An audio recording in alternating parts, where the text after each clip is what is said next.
Kawan-kawan, saya Isabel Evans bertemu lagi dalam rancangan Majalah Moral. Rancangan yang bukan sahaja membantu sistem pembelajaran pendidikan moral, malah turut menghiburkan. Dan saya Natasha Wu. Kami berdua sekarang ini sedang berada di hadapan masjid, antara lambang keagamaan bagi orang Islam menunaikan ibadat. Bukan itu saja, lokasi ini juga dipilih kerana bersesuaian dengan topik kita pada minggu ini, iaitu perkembangan diri di bawah tajuk kepercayaan kepada Tuhan. Ya, kita seharusnya berasa bangga kerana setiap bangsa atau kaum di negara kita bebas mengamalkan ibadah agama masing-masing. Berbanding pula dengan setengah negara luar, kita seharusnya berasa lebih bersyukur. Betul tu Natasha. Setiap agama mempunyai sifat sensitiviti kepada setiap penganutnya. Mujurlah warga negara Malaysia ni kaya dengan sifat toleransi dan hormat menghormati. Ini terbukti apabila setiap perayaan yang disambut oleh penganut agama masing-masing turut disambut juga oleh penganut agama lain. Ini menunjukkan negara kita cukup harmoni dan semua bangsa saling hormat menghormati. Pada pendapat saya, setiap agama menyuruh kita melakukan perkara yang baik dan meninggalkan perkara yang tidak baik. Cuma kepercayaan kita sahaja yang berbeza-beza. Tak pernah pula saya dengar ada agama yang menyuruh kita melakukan perkara yang tidak baik. Benar tu. Rukun negara kita yang pertama ialah kepercayaan kepada Tuhan. Ini menunjukkan negara kita memberi keutamaan tentang nilai keagamaan. Mematuhi setiap ajaran secara langsung dapat mendidik kita supaya menjadi orang yang lebih berprinsip dan berdisiplin. Adalah diharapkan setiap ajaran dapat dijadikan pedoman dan tunjuk ajar untuk kawan-kawan menempuh kehidupan seharian. Baiklah, tanpa membuang masa lagi, apa kata kita saksikan paparan pada minggu ini mengenai maksud sebenar kepercayaan kepada Tuhan untuk kefahaman kita semua. Malaysia adalah sebuah negara yang penuh corak dan berwarna-warni dengan kehidupan dan amalan rakyat yang majmuk.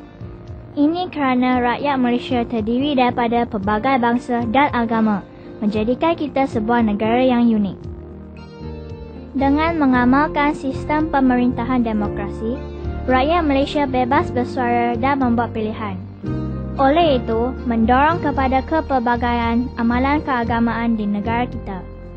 Tidak hairanlah ke mana sahaja yang kita pergi, pasti akan terdapat rumah-rumah ibadat seperti masjid, kuil atau gereja. Seperti yang diketahui oleh kawan-kawan, agama Islam, Kristian, Hindu dan Buddha adalah agama majoriti rakyat di negara kita. Baiklah, seperti biasa, kita mendengar pandangan orang awam mengenai topik kita pada minggu ini, iaitu kepercayaan kepada Tuhan. Silakan.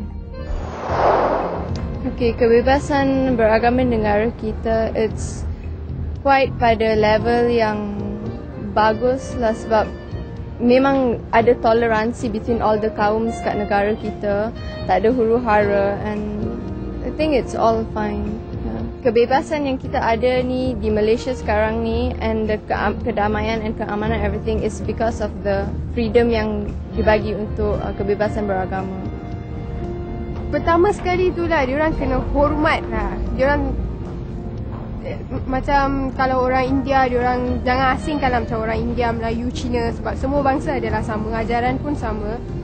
So diorang harus bersatu lah. Tak ada guna kalau kita nak asing-asingkan pun. Baiklah kawan-kawan, bersama kita pada minggu ini tetamu jemputan yang akan menyentuh tentang nilai murni perkembangan diri di bawah tajuk kepercayaan kepada Tuhan. Bersama kita hari ini ialah tetamu jemputan Profesor Dr. Rajendran daripada Jabatan Pengajian India, Fakulti Sastra dan Sains Sosial Universiti Malaya. Baiklah kawan-kawan, sama-sama kita saksikan.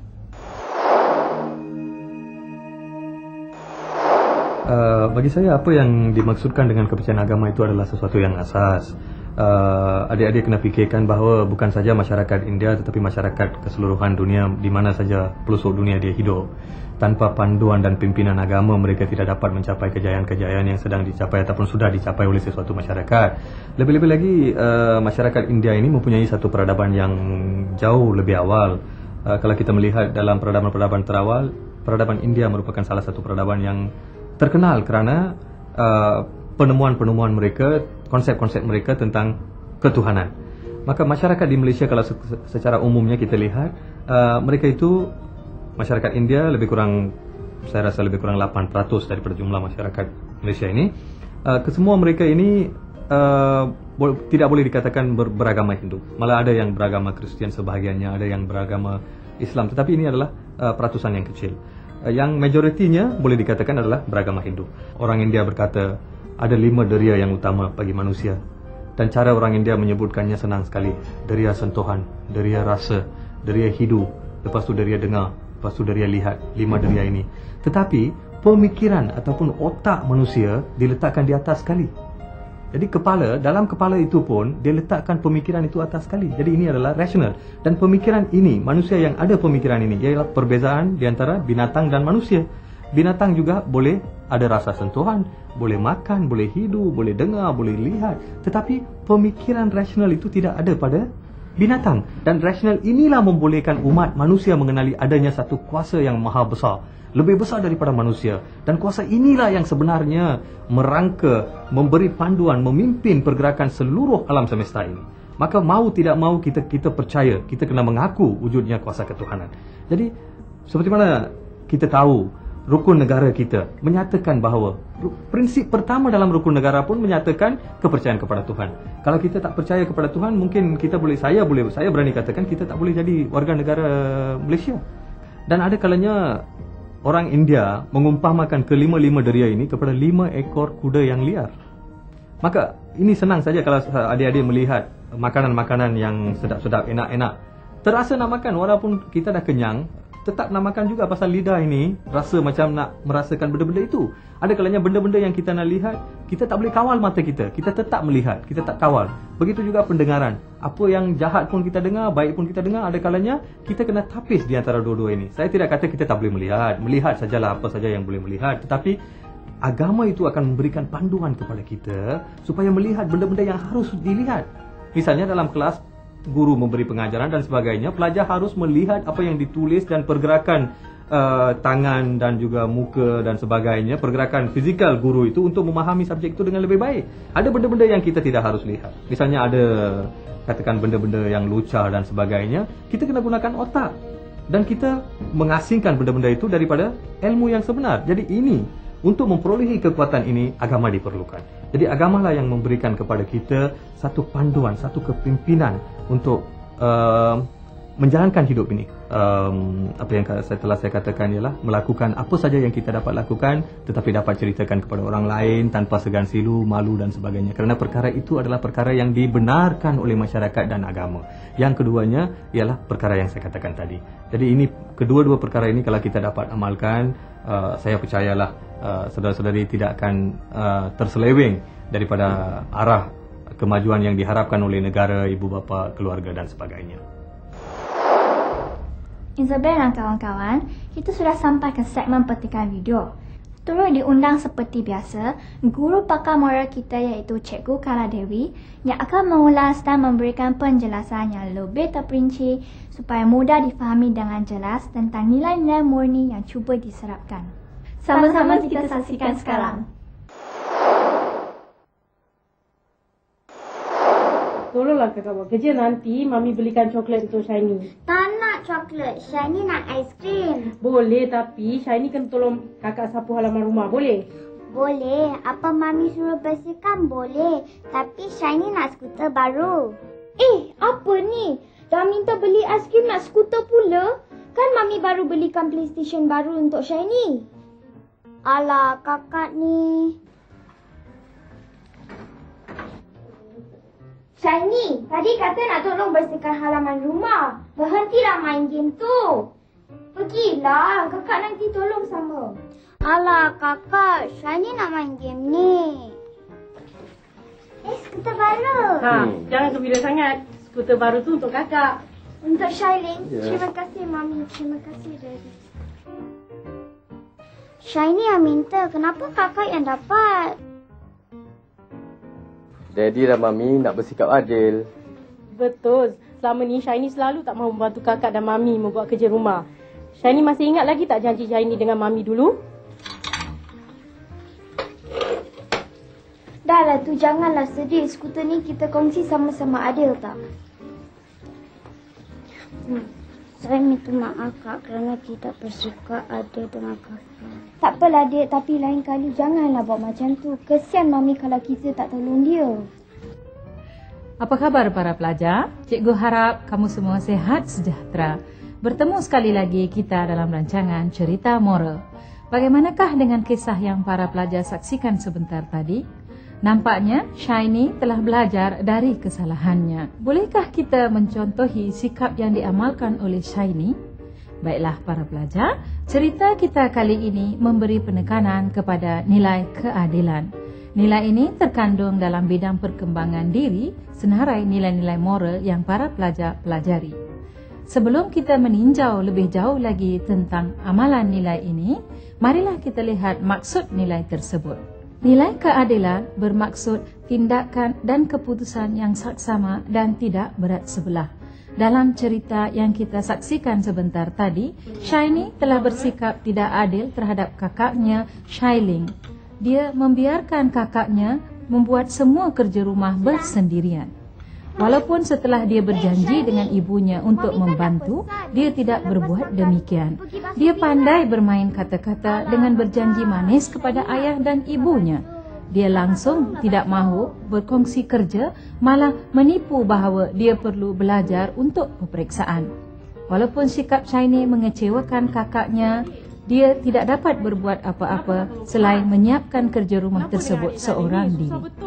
Malah, Shailing telah benar-benar belajar untuk menghadapi peperiksaan dan tidak membuang masa dengan kerja yang tidak berfaedah seperti adiknya yang hanya bermain permainan video dan membaca komik.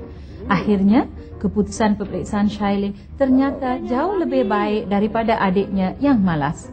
Jelas sekali tindakan ibu bapa mereka mempamerkan nilai keadilan kerana mereka bersikap saksama dan tidak berat sebelah dalam memberi ganjaran kepada Shailing yang mencapai keputusan yang cemerlang.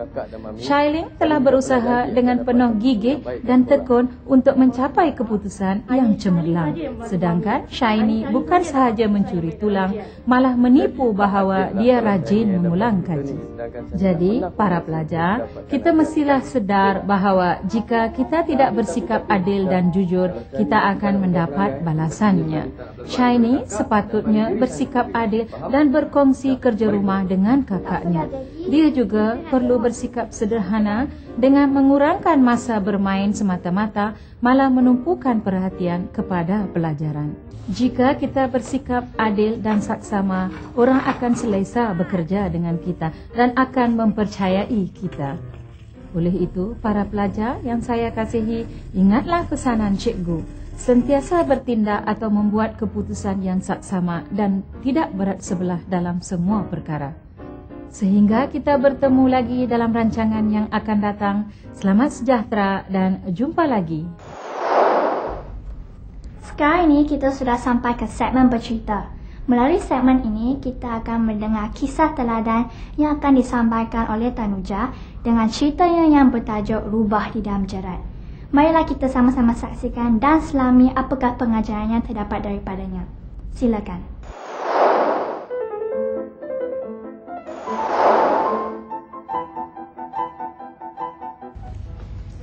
Kawan-kawan, saya Tanuja akan menyampaikan sebuah cerita dari Roma Purba yang bertajuk Rubah di Dalam Jerat.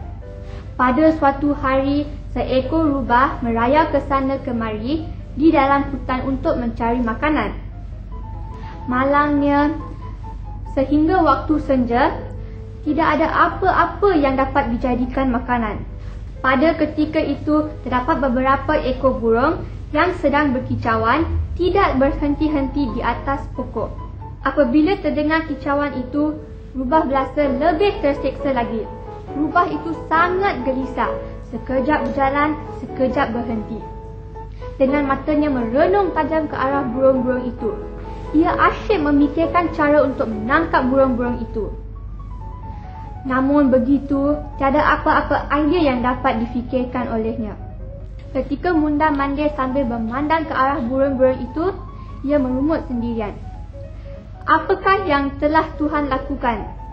Walaupun telah lama berkeliaran di atas muka bumi, saya masih tidak dapat memperoleh apa-apa makanan. Kalau saya dikurniakan rupa seperti seekor burung, apakah perlu saya menanggung penderitaan sebegini? Burung-burung di atas pokok dan juga gagak yang gemuk itu sungguh menarik. Hei, kalau saya menjadi seekor burung, sanggupkah mereka hidup bersenang lenang sebegini di hadapan saya? Ketika sedang berfikir, tiba-tiba rubah terperangkap. Dia merungut sendirian lagi. Nasib baik tiada air di sini. Jika tidak, saya pasti akan mati lemas. Cubalah fikir, saya tidak pernah meminta Tuhan tentang bagaimana hendak membentuk rupa saya. Saya cuma berharap dibentuk menjadi rupa seekor burung yang berupaya terbang secara bebas di awan yang membiru. Akan tetapi, nampaknya itu pun Tuhan tidak memakbulkan permintaan saya.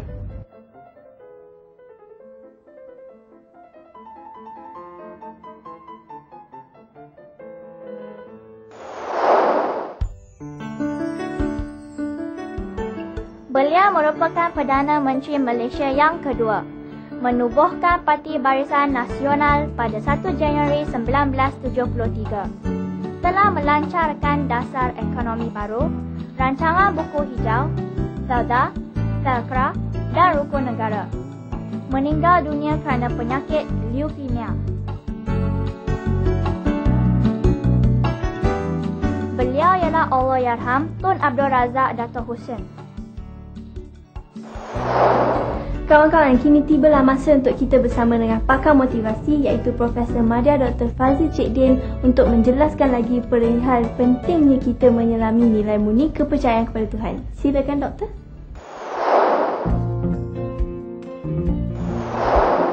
Negara ini aman dan damai. Negara ini makmur dan harmoni.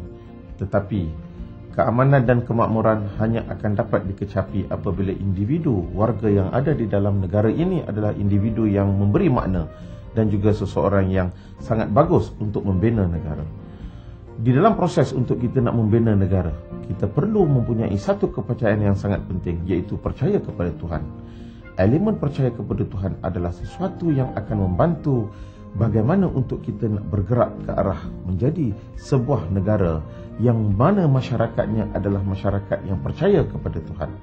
Elemen ketuhanan adalah merupakan salah satu elemen yang sangat penting di dalam menjana tingkah laku manusia, pemikiran manusia, perasaan manusia, dan paling penting sekali adalah personaliti manusia ke arah menjadi seorang yang ada jati diri. Untuk nak mewujud satu jati diri, kepercayaan kepada Tuhan adalah tonggak. Kerana dengan adanya kepercayaan, maka kita akan merasai bahawa segala yang wujud adalah dicipta oleh satu pencipta yang maha agung. Penciptaan mesti ada. Dia punya proses perkembangan. Dia punya proses pertumbuhan alam daripada apa yang kita lihat, sama ada di atas muka bumi ataupun di dasar lautan. Di dalam konteks ini, kepercayaan kepada Tuhan mengajar kita untuk mematuhi segala apa yang telah pun disuruh kepada kita, mematuhi apa yang sepatutnya dilarang kepada kita.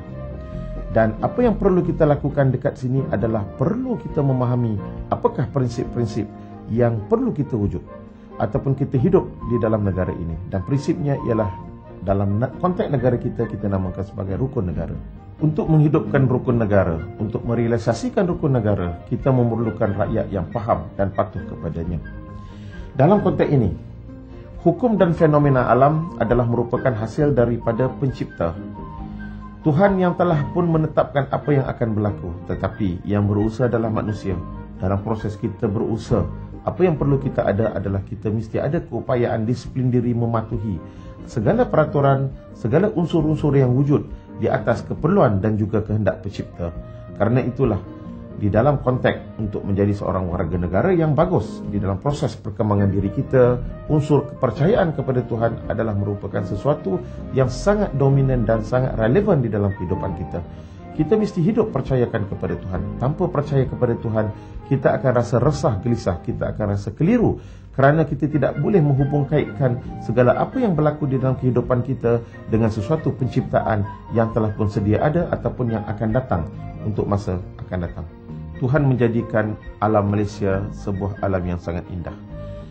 Dengan percayanya kepada Tuhan, maka kita menganggap bahawa apa yang wujud di dalam negara ini adalah anugerah daripada Tuhan yang Maha Berkuasa.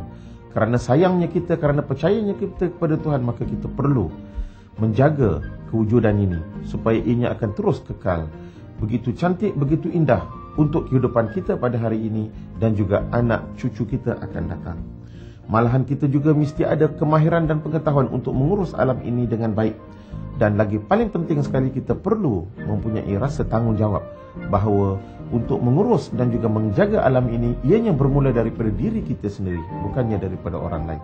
Dan marilah kita sama-sama menggerakkan diri kita untuk menjaga alam sekitar dan juga menggerakkan orang lain bersama-sama dengan kita. Kepercayaan kepada Tuhan adalah merupakan salah satu pada nilai murni yang sangat penting. Walaupun kepercayaan kepada Tuhan adalah sesuatu yang sangat sukar untuk kita zahirkan, untuk kita tunjukkan. Kerana apa saja yang wujud di dalam dunia ini adalah hasil daripada penciptanya, iaitu Tuhan. Tetapi sangat sukar untuk kita nak merealisasikan.